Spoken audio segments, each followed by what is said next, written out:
ನಮಸ್ಕಾರ ವೀಕ್ಷಕರೇ, ಕಲ್ಪತರು ನ್ಯೂಸ್ಗೆ ಸ್ವಾಗತ. ಒಳ ಮೀಸಲಾತಿ ಜಾರಿ ಮಾಡಿ ಇಲ್ಲವೇ ರಾಜೀನಾಮೆ ನೀಡಿ ಷಡಕ್ಷರಿ ಸ್ವಾಮಿಗಳ ಆಗ್ರಹ. ಶಿರಾದಿಂದ ತುಮಕೂರು ಕಡೆಗೆ ತೆರಳಿದ ಒಳ ಮೀಸಲಾತಿ ಪಾದಯಾತ್ರೆ. ಒಳ ಮೀಸಲಾತಿಗೆ ಸಂಬಂಧಿಸಿದಂತೆ ಮಾರ್ಚ್ 27ರಂದು ನಡೆಯುವ ಕ್ಯಾಬಿನೆಟ್ ಸಭೆಯಲ್ಲಿ ಸಂಪೂರ್ಣ ಒಳ ಮೀಸಲಾತಿ ಜಾರಿಯಾಗಬೇಕು.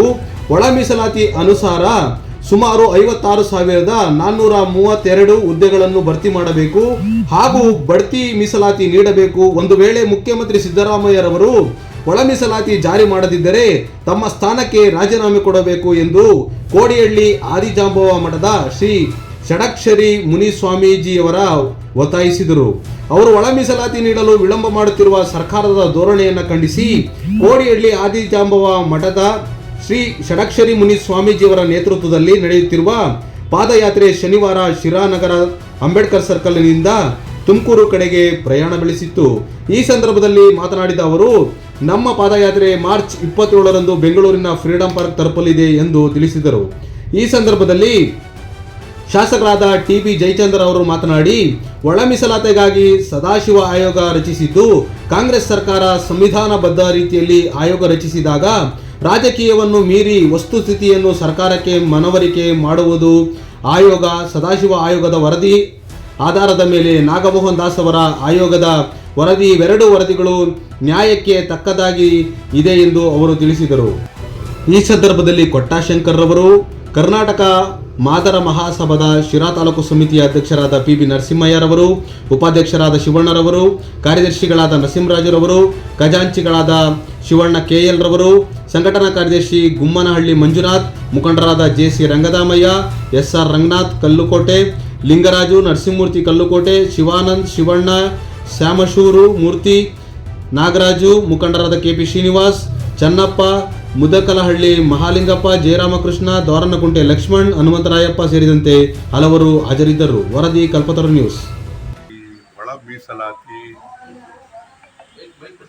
ಹೋರಾಟ ಇವತ್ತು ನಿನ್ನೆದಲ್ಲ.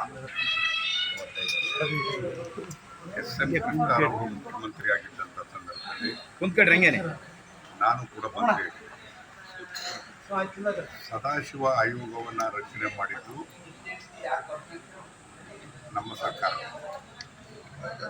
ಸದಾಶಿವ ಆಯೋಗದ ವರದಿ ಬಂದ ಮೇಲೂ ಕೂಡ ವರದಿ ಜಾರಿ ಆಗಿಲ್ಲ, ತತ್ವಶಃ ಜಾರಿ ಆಗಿಲ್ಲ.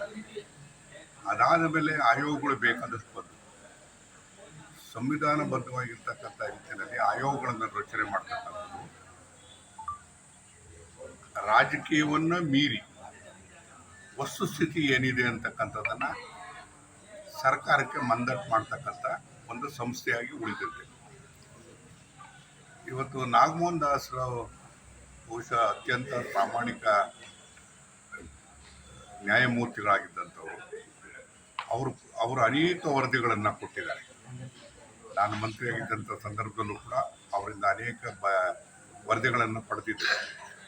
ಅವರು ಸೂಕ್ತವಾಗಿರ್ತಕ್ಕಂಥದ್ದು, ಅದರ ನ್ಯಾಯಕ್ಕೆ ತಕ್ಕದಾಗಿರ್ತಕ್ಕಂಥ ರೀತಿಯಲ್ಲಿ ವರದಿಗಳನ್ನ ಕೊಡ್ತಕ್ಕಂಥ ಸಂಪ್ರದಾಯ ಅವರದು. ಇವತ್ತು ನಾಗಮೋಹನ್ ದಾಸ್ ವರದಿಯನ್ನು ಕೊಟ್ಟ ಮೇಲೆ ವರದಿಯನ್ನು ಮೀರಿ ರಾಜಕೀಯವಾಗಿ ನಿರ್ಧಾರ ಮಾಡೋದು ಎಷ್ಟು ಸರಿ ಅಂತಕ್ಕಂಥದ್ದನ್ನು ಯೋಚನೆ ಮಾಡಬೇಕಾಗ್ತದೆ. ಬಹುಶಃ ನನಗೆಲ್ಲ ಒಂದು ಕಡೆಗೆ ಮುಖ್ಯಮಂತ್ರಿಗಳ ಬಗ್ಗೆ ನಮಗೆ ವಿಶ್ವಾಸ ಇದೆ, ಸಚಿವ ಸಂಪುಟದ ಬಗ್ಗೆ ವಿಶ್ವಾಸ ಇದೆ. ಅದೆಲ್ಲೋ ಒಂದು ಕಡೆಗೆ ನಿರ್ಧಾರವನ್ನು ತಗೋಬೇಕಾದಾಗ ಸದಾಶಿವ ಆಯೋಗದಲ್ಲಿ ಇರ್ತಕ್ಕಂಥ ವಿಚಾರಗಳು ಮತ್ತು ನಾಗಮೋಹನ್ ದಾಸ್ ಆಯೋಗದಲ್ಲಿ ಇರ್ತಕ್ಕಂಥ ವಿಚಾರಗಳನ್ನು ಕೂಡ ಪ್ರಾಧಾನ್ಯವಾಗಿ ಇಟ್ಕೊಂಡು ಅದನ್ನು ಆಧರಿಸಿಯೇ ತೀರ್ಮಾನ ಮಾಡಬೇಕು. ರಾಜಕೀಯ ನಿರ್ಧಾರಗಳು ಅಂತಿಮ ಆಗಬಾರ್ದು. ಆಯೋಗಗಳು ಕೊಡ್ತಕ್ಕಂಥ ನಿರ್ಧಾರಗಳು ಕೂಡ ಇವತ್ತು ಅಂತಿಮ ಆಗಬೇಕು.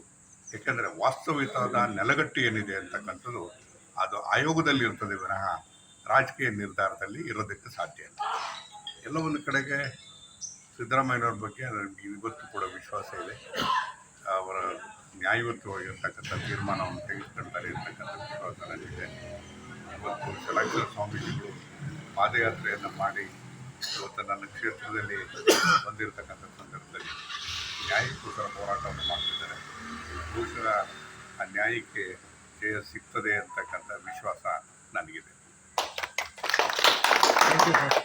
ಶಿರಾ ತಾಲೂಕು ಪರವಾನಗಿ ಭೂಮಾಪಕರ ಸಂಘದ ಅಧ್ಯಕ್ಷರಾದ ಬೀರಣ್ಣವರು ನಮ್ಮ ಇವತ್ತು ಶಿರಾ ತಾಲೂಕಿನಲ್ಲಿ ನಮ್ಮ ಮುಷ್ಕರಕ್ಕೆ ಇನ್ನು ಸಪೋರ್ಟ್ ಮಾಡೋದಕ್ಕೆ ನಮ್ಮ ತಾಲೂಕಿನ MLA ಸಾಹೇಬರಾದಂಥ ಶ್ರೀಮಾನ್ TB ಜಯಚಂದ್ರ ಸಾಹೇಬ್ರನ್ನ ಕಾಣೋದಕ್ಕೆ ಬಂದಿದ್ದೀವಿ. ನಮ್ಮದೇನಪ್ಪ ಮನವಿ ಅಂತಂದರೆ, ನಾವು 22 ವರ್ಷದಿಂದನ ಇಲ್ಲಿವರೆಗೂ 22 ವರ್ಷದಿಂದ ಕೆಲಸ ಮಾಡ್ಕೊಂಡು ಬಂದಿದ್ದೀವಿ. ನಮಗೆ ಇಲ್ಲಿವರೆಗೂ ಯಾವುದೇ ರೀತಿಯಾದಂಥ ಸರ್ಕಾರದಲ್ಲಿ ಸವಲತ್ತು ಸಿಗ್ತಾಯಿಲ್ಲ. ನಮ್ಮನ್ನು ಒಂದು ಬಾರಿ ವಿಶೇಷ ನೇಮಕಾತಿ ಮಾಡ್ಕೊಳ್ಳಿ ಅಂತ ಹೇಳಿ ಬಂದಿದ್ದೀವಿ. ನಮ್ಮನ್ನು ಇದು ಹೈಕೋರ್ಟಲ್ಲಿಯೂ ಸಹ ನಮ್ಮನ್ನು ತಗೋಬೇಕು ಅಂತ ಆದೇಶ ಇದ್ದರೂ ಕೂಡ ಸರ್ಕಾರದವರು ನಮ್ಮನ್ನು ಇಲ್ಲಿವರೆಗೂ ಯಾರೂ ತಗೊಳ್ತಾ ಇಲ್ಲ. ನಮ್ಮನ್ನು ಪ್ರತಿಯೊಂದು ಇಲಾಖೆಯಲ್ಲಿ ಏನೇನು ಕೆಲಸ ಇದ್ದಾವೋ ಎಲ್ಲ ಕೆಲಸಕ್ಕೂ ನಮಗೂ ಬಳಸ್ಕೊಳ್ತಾ ಇದ್ದಾರೆ. ನಮ್ಮಿಂದ ಸಾರ್ವಜನಿಕರಿಗೆ ತುಂಬ ಅನುಕೂಲ ಆಗಿದೆ. ನಾವು ಈ 1 ತಿಂಗಳಿಂದ ಸ್ಟ್ರೈಕ್ ಮಾಡ್ತಾ ಇರೋದ್ರಿಂದ ಮುಷ್ಕರನ್ನು ಸಾರ್ವಜನಿಕರಿಗೆ ತುಂಬ ತೊಂದರೆ ಆಗ್ತಾ ಇದೆ. ಆದರೂ ಕೂಡ ಸರ್ಕಾರದವರು ನಮ್ಮ ಮನವಿಯನ್ನು ಇಲ್ಲಿವರೆಗೂ ಅಂತೀರ ಮನವಿಯನ್ನು ಇದನ್ನು ಮಾಡ್ತಾಯಿಲ್ಲ. ದಯವಿಟ್ಟು ನಮ್ಮ ಮನವಿಯನ್ನು ಒಂದು ಬಾರಿ ವಿಶೇಷ ನೇಮಕಾತಿನಲ್ಲಿ ನೇಮಕ ಮಾಡಿಕೊಡಿ, ಇಲ್ಲ ಅಂತಂದರೆ ಕನಿಷ್ಠ ವೇತನನಾದರೂ ಕೊಡ್ರಿ ಅಂತಂದು ನಾವು ಸರ್ಕಾರದಲ್ಲಿ ಮನವಿ ಮಾಡ್ತಾ ಇದ್ದೀವಿ. ನಾವು ಇಲ್ಲಿವರೆಗೂ ದರ್ಖಾಸ್ತಿನಲ್ಲಿ ಕೆಲಸ ಮಾಡಿರ್ತಕ್ಕಂಥ ಸುಮಾರು ಅಮೌಂಟನ್ನು ಕೂಡ ಸರ್ಕಾರ ನಮಗೆ ಪಾವತಿ ಮಾಡಿಲ್ಲ. ಇಲಾಖೆಯಲ್ಲಿ ಏನೇನು ಬರ್ತೈತೋ ಪ್ರತಿಯೊಂದು ಕೆಲಸನೂ ಕೂಡ ನಮ್ಮಿಂದ ಮಾಡಿಸ್ತಾ ಇದ್ದಾರೆ. ದಯವಿಟ್ಟು ನಮ್ಮ ಮುಷ್ಕರನ ಯಶಸ್ವಿಗೊಳಿಸಬೇಕು ಅಂತ ನಾವು ಈ ಮಾಧ್ಯಮದ ಮುಖಾಂತರ ನಾವು ಕೇಳ್ಕೊಳ್ತಾ ಇದ್ದೀವಿ.